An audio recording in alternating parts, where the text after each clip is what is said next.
travailler pour préparer cette configuration à partir de la terre vers le ciel. C'est important. Et ça, c'est sa mission fondamentale. Donc, il ne faut pas dissocier l'âme qu'on ne voit pas. On voit l'âme à travers la personne. C'est important. Et donc, le faire, c'est rentrer pratiquement dans les logiciels de ce que représente sa mission fondamentale. Et il faut plutôt encourager toutes ces églises pour qu'ils aident, tous ceux qui arrivent au pouvoir, que ce soit de l'opposition, que ce soit de la majorité, pour qu'ils sachent qu'ils ne sont pas propriétaires de la plantation. Même si on est propriétaire d'une plantation, lorsque vous n'entretenez pas la plantation, elle devient une forêt. Et la forêt mérite même une protection. Mais alors, lorsqu'elle devient une forêt et qu'on n'entretient pas, alors ça devient un danger public. C'est comme ça que l'Église doit le faire, au même titre que les ONG. Vous avez vu les ONG en train d'intervenir. Les ONG de droits de l'homme, les ONG de développement, les ONG humanitaires, les ONG philanthropiques. Toutes ces associations ont un rôle à jouer dans la crédibilité de la performance de nos institutions. C'est important. Mais leurs points de vue ne sont pas forcément unanimes. Bien entendu. Là, vous acceptez. Et c'est ça ce qui fait l'esthétique de la démocratie. Alors acceptez également qu'au niveau de l'Église, les points de vue ne soient pas unanimes. Tout à fait. Mais il faut savoir présenter de manière rationnelle les choses. Lorsque vous dites, Norbert, ce que vous dites, c'est pas vrai. Il faut me démontrer que c'est pas vrai. Mais lorsque vous dites que, merci le journaliste a dit, Norbert a échoué.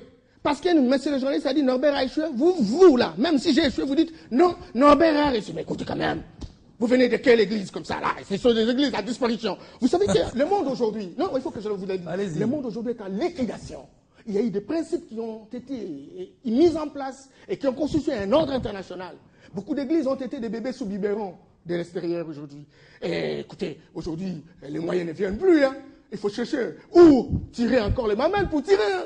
Et c'est très important. Encore que beaucoup de chefs d'église ne savent pas comment mobiliser des moyens internes pour construire une dynamique d'ancrage. Et ça, c'est un problème. Et alors maintenant, les pasteurs, ils parlent bien, soit ils soutirent auprès de leurs fidèles, soit ils soutirent auprès des hommes politiques, soit ils soutirent. C'est comme ça que vous voyez, les temples des églises sont donnés aux hommes politiques pour parler, parce qu'on sait qu'en fin de compte, les chaises seront données, un peu d'argent sera donné, etc. Et donc ce type-là, généralement, pose la question aux politiciens, vont dire, écoutez, Seginda Babylon et Sali, bon, problème, il y a de trop soutenir. C'est cela, cette église polluée, cette église en pollution. Non, écoutez.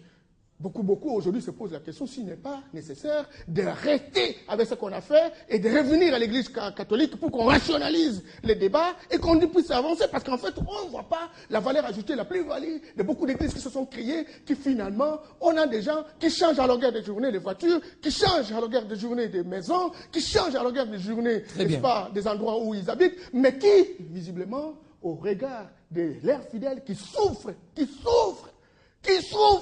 Très bien. Et qui ne change pas, et dont on attend que la prospérité vienne du ciel. Non, la prospérité ne va pas venir du ciel. La prospérité doit venir ici. Dieu nous a tout donné, il nous a tout donné, et nous avons la responsabilité de désigner ceux qui doivent nous gérer, et ceux qui sont nous gérer doivent bien gérer pour que cela ait une répercussion sur l'ensemble des concitoyens. Merci, monsieur. Et ça, le rôle de l'Église. Merci, monsieur Norbert. Alors, quel est votre point de vue au sujet justement de toutes ces missions d'observation internationale qui ont fait de rapports définitifs ou préliminaires disant que le processus électoral s'est très bien déroulé, à part quelques irrégularités vraiment mineures? Non, il faut pas minimaliser comme ça. Ça va. Bon, écoutez, ce n'est pas moi qui ai dit ça. Je m'excuse beaucoup. Ce n'est pas moi qui ai dit ça, ce sont ces organisations qui le disent. Je suis parmi les chercheurs congolais qui ont travaillé. Vous êtes quand même d'avis qu'ils ont dit ça? Non, pas textuellement ce que tu dis. Je veux répondre. Ok. Vous voulez que je reprenne? J'ai déjà entendu, je vais répondre. Et donc, j'allais vous dire que j'ai beaucoup travaillé dans le cadre de la littérature sur la société civile. Il y a la société civile nationale, il y a la société civile aussi étrangère, etc., qui aujourd'hui se planétarise au point qu'il y ait des interactions dynamiques entre les différents pays, les différentes nations, etc. Et donc, aujourd'hui, parce que nous sommes dans un processus de planétarisation, aucun pays ne peut fonctionner de manière isolée. Les économistes diraient autarcique, ça c'est évident. Exact. Et donc il y a interaction avec les autres sociétés. C'est comme ça que vous voyez des observateurs qui ont des organisations, qui viennent pour observer. Et la plupart de ces organisations sont arrivées à l'unanimité. D'abord, ils ont salué que les élections soient organisées. Vous savez, c'est pas facile d'organiser les élections. Il faut saluer cette avancée spectaculaire, d'en faire 2 fois, c'est pas, en respectant le cycle de 5 ans, tout à fait normal. Mais cette fois-ci, par rapport à 2006, ils disent qu'il y a eu des graves irrégularités. des graves irrégularités. Et ils ont démonté ces irrégularités liées, par exemple, au refus des témoins. Parce que le problème, c'est quoi? Le problème, c'est que lorsqu'on envoie des témoins dans les bureaux de vote, c'est pour qu'ils puissent revenir avec le PV, n'est-ce pas, de résultats. De telle sorte que, au moment où l'on proclame le résultat par la CENI qui a la responsabilité légale, qu'on contrôle les résultats qui ont été affichés par rapport à ce que proclame la CENI. Et c'est là justement qu'on peut voir si les allégations de la CENI sont conformes à la vérité. Il me semble que lorsqu'on regarde dans bien des endroits qui ont été proclamés, il y a une sorte de démarcation entre ce qui était affiché, d'après l'Union européenne, ça c'est évident, et ce qu'on a proclamé. Mais vous disiez avec les premiers intervenants ici que l'Église catholique n'a eu que 2,2 du bureau de vote. Écoutez, lorsque vous allez, par exemple, dans un pays comme la France... Non, mais ce qu'il a dit, il est vrai. Bien entendu. Monsieur Norbert. Oui, c'est la vérité. J'organise la cohérence dans mon raisonnement. Okay. Lorsque vous arrivez en Belgique ou en France, dans tous ces pays-là, vous allez voir, après que les gens votent, on fait un sondage. Et la plupart de ces sondages tombent en réalité. Et sur quel échantillon? Il y a un système d'échantillon. Lorsqu'on sait que nous sommes en République démocratique du Congo, on a 11 provinces. On peut échantillonner. Et on peut vous donner, c'est pas les tendances par rapport à cet échantillon-là. Et donc, on peut pouvoir se prononcer, n'est-ce pas, en disant, par rapport aux raisons proposées, par rapport à l'échantillon que nous avons mis en route, etc., pour lesquels nous avons analysé. Voilà les différentes tendances. Alors, lorsque les tendances qui visiblement sont revenues de l'échantillon, sont contradictoires, et parfois une contradiction significative avec les résultats de la CENI, et les gens ont le droit de se poser la question. Et c'est lui qui peut pouvoir dire la vérité dans ces conditions, c'est la Cour suprême de la justice. C'est comme ça que toutes ces instances sont prévues. Mais ici, il y a un problème de convergence d'intérêts. Les gens n'ont pas suffisamment confiance, par exemple, à la Cour suprême. Et que dans certains endroits, parce qu'on connaît que le PV soit important dans les allégations qu'il faut donner pour la justice, en termes de preuves au niveau de la Cour, eh bien, il y a des endroits où on n'a pas voulu, dans les centres de compilation, on n'a pas voulu qu'il y ait des témoins. Ça aussi, chers amis journalistes, je sais que vous pouvez aussi avoir votre opinion. Mais écoutez, l'image de notre pays. Vous imaginez qu'on organise des élections. Pour une fois, je salue le gouvernement de la République avoir financé de l'argent pour restaurer et restituer notre attribut de souveraineté. Et que pour la première fois, en restaurant notre attribut de souveraineté, écoutez, quand la communauté internationale, tous les observateurs nationaux et internationaux disent des graves irrégularités qui portent l'image, qui portent atteinte à l'image du Congo, qui portent atteinte à l'image du Congolais. Il faut il faut travailler avec les personnels internationaux. Ils vont vous dire, vous êtes bien cravaté, vous avez 4 pièces, vous êtes intelligent. Vous dire, allez, arrêtez. Vous êtes dans l'état d'animalité zéro. Parce qu'il y a des choses qui se passent dans notre pays pour lesquelles nous aurions pu éviter de sauvegarder des apparences. Nous n'avons jamais géré cela. Et cela est très grave pour l'image. Ça porte en tête à l'image. Tous nos compatriotes qui circulent à travers le monde, au travers les actes qui sont posés, et qui aujourd'hui n'ont pas la possibilité de nous crédibiliser. Écoutez, nous remettre en question. Nous ne pouvons pas. Et regardez même dans toutes ces institutions des Nations Unies. Nous ne sommes pas là. Nous ne sommes pas là parce que nous prenons pour des aventuriers, etc.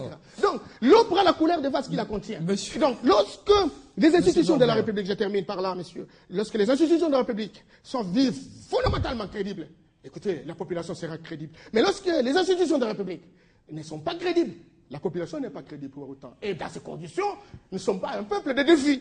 Très bien. Monsieur Norbert, je crois qu'une dernière question, puisqu'il ne me reste plus que 3 minutes avant de finir cette émission, très intéressante quand même. Alors, par rapport à notre thématique, la crise post-électorale, quel est le rôle de l'Église, la place de l'Église? Que diriez-vous avant de finir? La place de l'Église, aujourd'hui, c'est nous aider à voir la vérité et à réconcilier les Congolais autour de cette vérité. La place de l'Église, c'est de faire comprendre à tout un chacun quelle a été sa responsabilité, quel est son niveau de vérité par rapport à la dynamique. De telle sorte que demain, que l'on sache que le Congo vit dans une répartition des rôles. Et le Congo a des notables, le Congo a des référentiels, le Congo a des modèles qui peuvent être écoutés. Mais si nous banalisons cela, je ne sais pas quel est l'avenir des enfants de nos enfants.